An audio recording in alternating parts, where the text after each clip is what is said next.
Lilet? Bakit nakagayak ka? May lakad ka? Maghahanap po ako ng trabaho para hindi naman po ako maging pabigat sa pamilya ng kapatid niyo. Hindi na, anak. Dito ka na lang.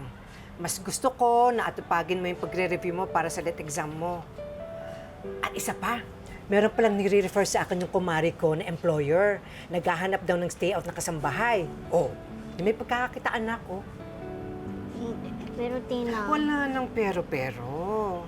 Sige, kung gusto mo, tumulong ka na lang dito ka na Emong. Pero, mas aasikaso mo yung pag-aaral mo, ha? Para kapag nakapasa ka na, may pagmamalaki ko sa lahat na teacher na yung anak-anakan ko, ha? Kayo po bahala, Tina. Alis na ako. Love you, nak. Love you, Tina.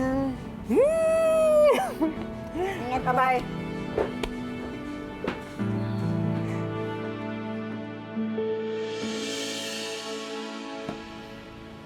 Uy, Ni!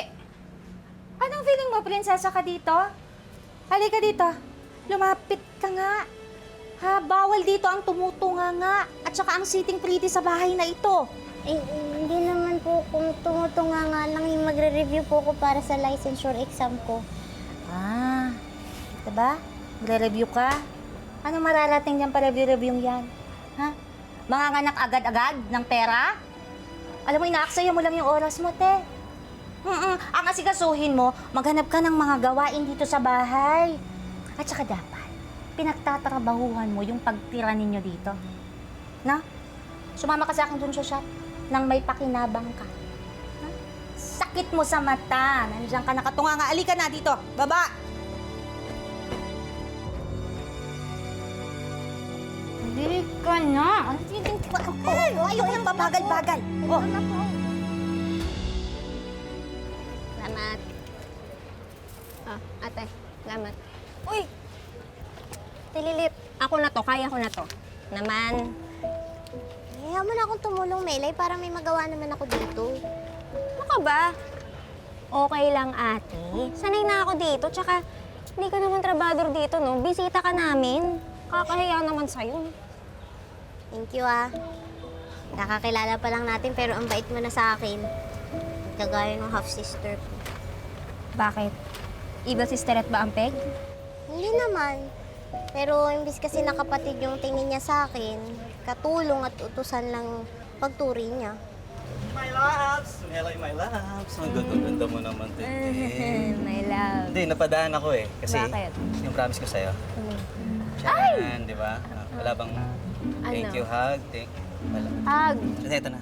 Salamat, Kumukota ka na sa my loves, Gusto mong bangasan ko, fest mo? Sobra ka na sa akin. Kainit naman ng ulo mo. Ganda-ganda mo today. Isipin Ano? mo kung babangasin mo mukha ko. Oh. Paano tayo sa mga wedding photos natin? Hindi, pangit ko naman doon. Ikaw naman, my loves. Huwag ka naman ganyan sa... Wedding photos, Che! Napaka-filingero mo. Sakit-sakit sa ulo. Ang aga-aga. Hindi naman tayo pupunta eh. Diyan mo siya. Lilit, ito. Cellphone mo. Parang brand new na rin yan. Thank you. My loves. Hi. Hello. Meron na pala kayong sales lady dito, Sira. Anak-anakan siya ni Tita Ses. Tita Ses. Oo. Hi, ako nga pala si Anton. Kung tawagin nga ako dito sa Ubel, Teding, dumudantes ng Ubel. Kung may kailangan kang payo, cellphone, gadgets, laptop, name it. Kaya kong ayusin katulad yan. Ako nag-ayos niyan. Di ba parang brand new?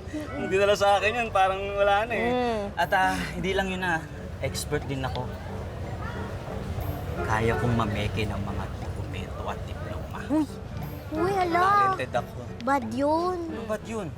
Illegal kaya gumawa ng peking diploma. At saka, nakita ko nga dito sa law journal na sineserox namin, pwede ka daw kasuhan ng violation ng Article 172 of the Revised Penal Code. Pwede kang makulong at magmulta. Sorry. Witty. Ano? Labs, meron pala kayong genius dito eh. Ano ulit pangalan mo? Siya, si Lilet. Ang bago kong bestie. Best.